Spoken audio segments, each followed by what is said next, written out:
Where I start from at first is I have a consultation with the client, spend a little time talking with them and hearing how the horse is moving or what they think the vet has said, get that information. The second thing I'm going to ask for is some pictures of this horse's feet, x-rays, so I know what's happening inside. Then I want to take a look at the horse physically, look at the way the feet look.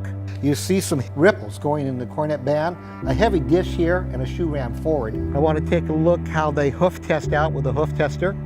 I want to watch them move. I want to see how they're reacting. So after I've talked with the client and got some information on the horse, then I want to take a look at the foot itself. So I want to stand in front of the horse and look how he's standing, or she is standing. Look at the bony column and see how they're together. I want to take a look at the knees. We know that the horse has 3 bones in the knees. 1, 2, 3. This center section, if I pull that out and lay it on the cornet band, it will be exactly the same. And if I lay this center section, the cornet band, it will lay on top of the diameter of the horse's foot. As you can see on this horse, he's flat here and a little wide here, flat here, a little wide here. So that kind of tells me that this horse is landing a little hard on the inside. At that point, I want to take a look at the bottom of the horse. Ask her to pick up her foot. You see, she doesn't want me to pick this foot up very long. See how she's kind of coming away from me? See, she doesn't want that foot off the ground, so I know that she's uncomfortable in those feet. This foot she picks up with no trouble at all, lets me handle it. When I'm looking at a horse's foot to see if it's balanced, first of all, never hold the foot like this, because I can make that foot look anything I want.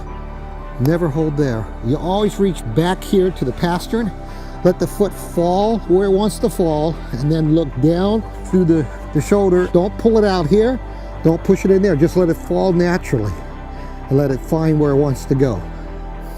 Now what I see when I look down through this is this horse is compressed here really badly in the bulbs. So I know it's got some soreness here in the heels. He's also fairly thin-soled, so I know he's not going to be very comfortable. He's pretty even. Now if he was high on one side or low on the other, I would be able to see this by letting it fall naturally. Looking at the heels of this horse's foot and the bulbs, we know the horse is landing hard in the bulbs and then breaking forward on the toe and then breaking over. So it's a double beat.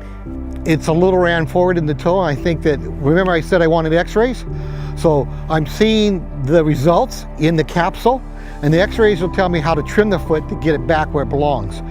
To know where the bone sits in the capsule, it's very important to have a good lateral picture of the horse's hoof. This shows the Farrier how much toe is extended out. We're also looking at the palmar angle of the horse's coffin bone, if it's a negative or positive. It should be sitting between 2 and 3 degrees from the toe to the wings. Every horse has circles. Everything's a circle that it makes down through the body.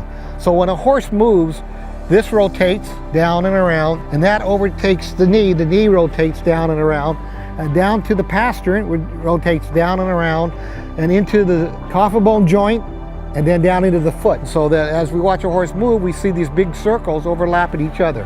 When we're on hard ground or something very rigid, we get the rotation here, the rotation here, the rotation here, but when we get to the pastern joint, it tries to rotate, but it can't because the foot can't rotate into the ground, can't go, so it slides along, and it locks, so everything gets locked up.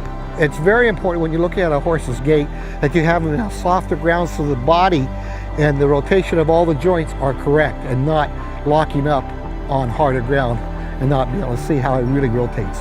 The other thing we want to look at is the whole animal. We want to see where the top line is, the shoulder, the way they carry their head, the hip, the hocks, the stifles. We want to look at the whole animal. If we only look at the lower limbs, we're going to miss something. So we want to look at the horse on the left side, the right side, from the front, from the back, and all of the horse. Also, this is a team effort.